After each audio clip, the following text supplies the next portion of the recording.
আসসালামু আলাইকুম। আমার চ্যানেলে আপনাদের সকলকে স্বাগত। চারদিকে রব উঠেছে, এই মুহূর্তে দরকার সেনাবাহিনীর সরকার। কেন এখন সবার মুখে মুখে এই কথা চলছে?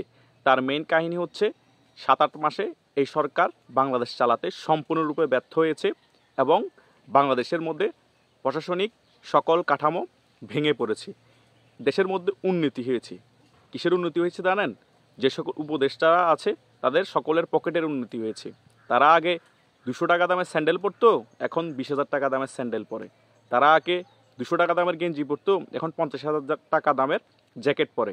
তারা আগে রিক্সা চলতো, এখন 2 কোটি টাকার গাড়িতে চড়ে। এটাই বাংলাদেশে উন্নতি হয়েছে।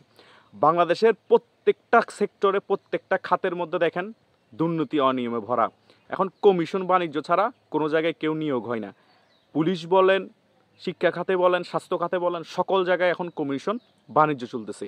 বাংলাদেশের মধ্যে কি পরিমাণে এখন গুম হত্যা হচ্ছে সেটা আপনারা কল্পনা করতে পারবেন না। কিছু কিছু তো এখন মিডিয়াতে আসছে, অনেক কিছু তো মিডিয়াতেই আসছে না, তো আপনারা কিছু দেখতেও পাচ্ছেন না।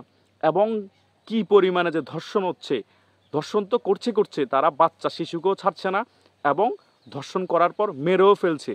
এবং একই পরিবারের সকলকেই ধর্ষণ করা হচ্ছে, শিশু, মহিলা, ছেলে সকলকে ধর্ষণ করা হচ্ছে, বলাৎকার করা হচ্ছে। এবং যাদেরকে এখন খুন করা হচ্ছে সকলের মাথা কেটে বিভিন্ন জায়গায় ফেলে দেয়া হচ্ছে। শরীর থাকে, মাথা থাকে না, মাথা থাকে, শরীর থাকে না। হাত কেটে নিয়ে অঙ্গভঙ্গি দেখানো হচ্ছে ভিডিও করে। মানে দেশের মধ্যে যে কোনো আইন শৃঙ্খলার বালাই নেই, কোনো কিছুই নেই, এ সকল কিছু করে তারা বুঝিয়ে দিচ্ছে যে আমরা কোনো কিছুই তোয়াক্কা করি না। ডক্টর সরকারকে আমরা কোনো রকমেই ভয় পাই না এবং আইন শৃঙ্খলা বাহিনী যারা আছে তাদেরকেও ভয় পাই না। তা না হলে তারা ভিডিও করার সুযোগ কোথায় পায়? তা না হলে তারা এত বড় রিস্ক কী করে নেয়? মসজিদের ভিতর ঢুকে 3 জন মানুষকে গলা কেটে মেরে ফেলা হলো, 3 ভাইকে একসাথে। এটা কোন আহেলিয়া জালিমের যুগে আছি আমরা? এই যুগের মধ্যে আমরা যদি এই রকম হত্যাকাণ্ড দেখতে পাই, সাধারণ মানুষ কি সুস্থ থাকতে পারবে? আপনি ফেসবুকে ঢুকেন, ইউটিউবে ঢুকেন, যে কোনো সোশ্যাল মিডিয়ায় ঢুকেন, ঢুকলেই দেখবেন সকালে এখানে 2 জন ধর্ষণ হয়েছে, ওইখানে 3 জন ধর্ষণ হয়েছে, ধর্ষণ করার পর তাকে মেরে ধান খেতে ফেলে দেওয়া হয়েছে, এখানে গলা কাটা লাশ পাওয়া গিয়েছে, এখানে হাত কাটা লাশ পাওয়া গিয়েছে, এখানে মরদেহ পাওয়া গিয়েছে। সারাক্ষণ কন্টিনিউ এসব চলতেছে। আবার চাঁদাবাজি নিয়ে পাল্টাপাল্টি হামলা, পাল্টাপাল্টি গোলাগুলি, মানুষ ঘরে ঘুমাতে পারছে না। এই রোজার মাসও চাঁদাবাজি, টেন্ডারবাজি নিয়ে হত্যা হচ্ছে। বাড়ির মধ্যে মেয়ে নিরাপদ না, ঘরের মধ্যে মা নিরাপদ না, স্কুলে গেলে বাচ্চা শিশু নিরাপদ না, এবং ছেলেরাও নিরাপদ না। এগুলো কারা করতেছে, কী জন্য করতেছে সেটা আল্লাহ ভালো জানে। শেখ হাসিনার সময়ও কিন্তু তারা বাংলাদেশে বসবাস করেছিল। এখন যেরকম তাদের চেতনাদণ্ড দাঁড়িয়ে যায় কথায় কথায়, তখনও কিন্তু দাঁড়িয়েছে, কিন্তু এইসব কাজ করার সাহস পায়নি। কেন পায়নি জানেন? কারণ শেখ হাসিনা আইন শৃঙ্খলা বাহিনীকে ওই রকম কঠোরভাবে রেখেছেন এবং বাংলাদেশের আওয়ামী লীগের যেসব কর্মীরা ছিল তারা এসব কিছুকে কঠোরভাবে দমন করেছিল। কিন্তু এখন বাস্তবে সেসব কিছু ঘটছে না, কারণ এই সরকারের পাড়া মহল্লায় কোনো অর্গানাইজ নেই এবং পুলিশ ভালোভাবে ক্লিক করছে না পাড়া মহল্লায়, শহরের মধ্যে। কারণ পুলিশ কিভাবে ক্লিক করবে? পুলিশেরও কিন্তু জানের নিরাপত্তা আছে। পুলিশ যখন ওদেরকে অ্যারেস্ট করতে যায়, কোনো বিচার কাজ করতে যায়, এরা যদি এখন সমন্বয়কের লোক হয়ে যায়, এই সরকারপন্থী লোক হয়ে যায়, তখন পুলিশকে প্রেশার ক্রিয়েট করা হয়। পুলিশ যদি তাদেরকে তারপরে অ্যারেস্ট করে নিয়ে আসে, তখন পুলিশকে বরখাস্ত করে দেওয়া হয়। দেখেন না, আমাদের এই স্বরাষ্ট্র উপদেষ্টা ফোন করে করে মিডিয়ার সামনে বসে ওসিকে বরখাস্ত করে, আবার অনেকজনের এসআই চাকরি পর্যন্ত খেয়ে দেওয়া হচ্ছে। কেন? ওদের পন্থীর লোক হলে। তাহলে ওদের পন্থীর লোক হলে এসব সকল কিছু জায়েজ, শুধু আওয়ামী লীগ ঘরনার হলে তাদেরকে দোষ না থাকলেও অ্যারেস্ট করো, তাদেরকে আওয়ামী লীগ ঘরনার বানিয়ে দাও। আওয়ামী লীগ ঘরনার লোকরা তো সবাই পালাতক, ঘর বাড়ি ছাড়া, তারা তো এসব করার সুযোগই নেই। তাহলে কারা করতেছে? আপনাদের ঘরনার মানুষ। কারণ এখন ফিল্ডে কারা আছে? বিএনপি আছে, জামাত আছে, জাতীয় নাগরিক পার্টি আছে, কথিত সমন্বয়করা আছে, ডক্টর ইউনূস সিন্ডিকেট আছে, ইসলামিক আন্দোলন তারা আছে। তাহলে তারাই ফিল্ডে আছে, তাদের মধ্যে তো এইসব কাজ সংগঠিত করছে। তো তাহলে এখন কি বলবেন? তাদেরকে কি আপনারা দমন নিপীড়ন করবেন না? অবশ্যই করতে হবে।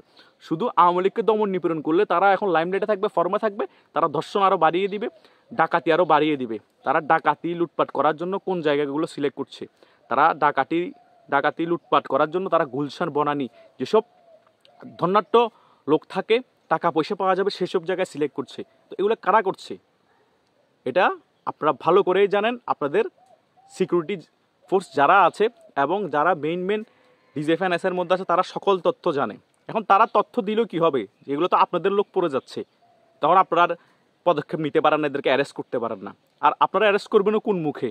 যাদেরকে অ্যারেস্ট করবে তাদেরকে তো আপনারা জেল থেকে জামিনে বের করে দিয়েছেন শেখ হাসিনা সরকার পতনের পর। এখন যদি আবার অ্যারেস্ট করেন তখন জনগণ আবার আঙুল তুলবে, দেখছেন শেখ হাসিনা এদেরকে কেন বন্দি করে রেখেছিল। এখন সে বয়ও আপনারা অ্যারেস্ট করতে পারতেছেন না। মানে আপনাদের এমন একটা পরিস্থিতি হয়েছে, খাইতেও পারতেছেন না, গিলতেও পারতেছেন না, আবার বমি করে ফেলেও দিতে পারতেছেন না।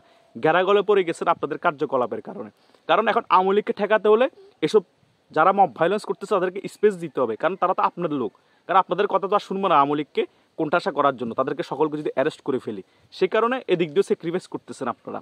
তা না হলে আপনারা প্রশাসনকে যদি স্ট্রংলিভাবে ফ্রিডম দেন যে তোমরা যে মতাদর্শের হও, তোমরা দেশের জন্য দশের জন্য কাজ করো, শুধু আওয়ামী লীগ নিধন করিও না, তোমরা অ্যাক্টিভলি কাজ করো, আমরা তোমাদের সাথে আছি, কাউকে বরখাস্ত করাবো না। সে সমন্বয়ক হোক, সে বিএনপি হোক, সে জামাত শিবিরের হোক, সে ইসলামী আন্দোলন হোক, সে হিজবুত তাহরির হোক, যে দলের মতাদর্শ হোক, সকলকে তোমরা এসব অপকর্ম যারা করবে তাদেরকে অ্যারেস্ট করো।